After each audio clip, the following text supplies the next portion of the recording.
हरे कृष्णा, राधे राधे। आप सबका वेलकम है वृंदावन सखी में। आई होप आप सब खुश होंगे, बढ़िया होंगे और हमारी तरह ठाकुर जी की सेवा में मदमस्त होंगे और ठाकुर जी की कृपा का अनुभव भी कर रहे होंगे। तो फ्रेंड, जैसे कि आप लोग जानते हैं कि अक्षय तृतीया आने वाली है और अक्षय तृतीया पे हम क्या ऐसा दान करें जिससे हमें महापुण्य की प्राप्ति हो। तो आज इसी विषय पे बाद में 10 ऐसी चीज़ें आपको बताऊंगी जो आपको दान करने से अति पुण्य की प्राप्ति होगी और आप उसको ईजिली दान भी कर लेंगे। कोई बहुत मोटा बजट आपको तैयार नहीं करना पड़ेगा उसको दान करने से। तो ये वीडियो आप एंड तक अवश्य देखें। तो फ्रेंड्स, जैसे कि आप लोग जानते हैं अक्षय तृतीया आने वाली है और अक्षय तृतीया अपने आप में एक बहुत बड़ा उत्सव है, अपने आप में एक बहुत बड़ा त्यौहार है। और अक्षय तृतीया तो हमारे पूरे हिंदुस्तान में मनाई जाती है, लेकिन वृंदावन की अक्षय तृतीया तो विशेष होती है। अक्षय तृतीया पे हमारे बांके बिहारी जी के चरण दर्शन होते हैं, जो केवल और केवल साल में पूरे वर्ष भर में एक बार होते हैं।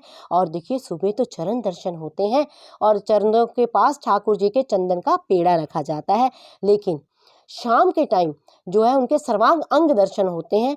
तो कहते हैं बांके बिहारी जी के जो चरण दर्शन अक्षय तृतीया वाले दिन करता है उसको बद्रीनाथ धाम के दर्शन करने का फल प्राप्त होता है, क्योंकि उसी दिन ही बद्रीनाथ के पट भी खुलते हैं अक्षय तृतीया के दिन। तो अब हम बात इस विषय में करेंगे कि अक्षय तृतीया पे हम कौन सी ऐसी चीजें हैं जो दान करें जिससे हमें पुण्य की प्राप्ति हो, क्योंकि ये बहुत बड़ा पर्व है। और सबसे बड़ी बात, इसका नाम है अक्षय तृतीया। अक्षय तृतीया यानी जो भी आप दान करेंगे, आपको दान करने मात्र से, कहते हैं जब 10,000 क्या 10 करोड़ वर्षों की तपस्या का फल जो है आपको केवल अक्षय तृतीया पे ठाकुर जी की सेवा करने से, बिहारी जी के चरण दर्शन करने से और दान करने मात्र से ही मिल जाता है।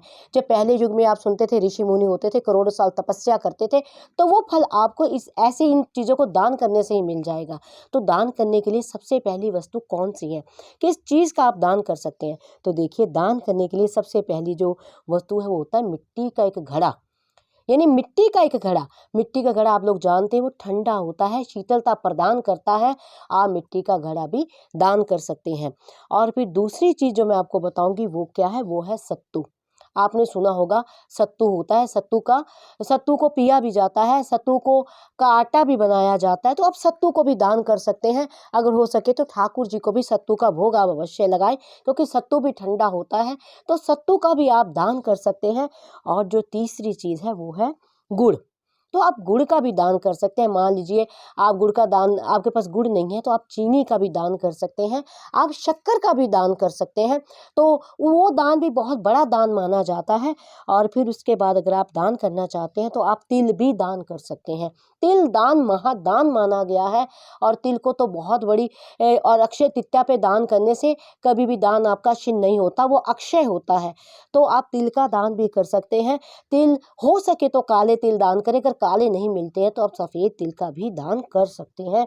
तो फिर अगर आप सब्जियों में बात करूँ तो सब्जियों में आप परमल का दान कर सकते हैं। परमल की सब्जी आपने देखी होगी, परमल मिलते हैं तो जिसकी सब्जी बनाई जाती है, परमल का भी दान कर सकते हैं। कहते हैं कि परमल का दान करने से वैकुंठ की प्राप्ति होती है, तो आप परमल का भी दान कर सकते हैं। फिर आप ककड़ी का दान कर सकते हैं, आप खीरे का दान कर सकते हैं, आप खरबूजे का दान कर सकते हैं, आप तरबूजे का भी दान कर सकते हैं। तो आप इन चीज़ों को भी दान कर सकते हैं, ये सरलता से मार्केट में मिल जाती हैं। फिर आप दान कर सकते हैं हल्दी का। तो हल्दी आप लोग जानते हैं हमारे हर मांगलिक कार्यों में हल्दी का उपयोग होता है। हर पूजा में भी हल्दी, कोई भी मांगलिक कार्य करते हैं तो हल्दी बहुत ही मेन विशेष होती है। तो हल्दी का दान भी आप कर सकते हैं। कहते हैं जिसका सोना दान करने का सामर्थ्य ना हो, सोना ना खरीद सकता हो, ना सोना दान कर सकता हो, तो वो हल्दी का दान करेगा तो उसको सोना दान करने बराबर का ही फल प्राप्त होता है। तो आप दान कर सकते हैं चावल। तो चावल तो आप लोग जानते हैं, चावल भी ठंडे होते हैं, शीतलता प्रदान करते हैं। तो आप चावल का दान कर सकते हैं। मान लीजिए आपके पास चांदी दान करने का सामर्थ्य नहीं, वैसे तो वो सोना चांदी दान की जाती है अक्षय तृतीया पे। मान लीजिए आपके पास चांदी अब चांदी भी बहुत कॉस्टली है, अगर तो सामर्थ्य है तो ज़रूर कीजिए। अगर आपका सामर्थ्य नहीं है चांदी को दान करने का, तो आप उसके बदले में चावल दान करेंगे तो आपको चांदी दान करने का ही जो है फल प्राप्त होगा।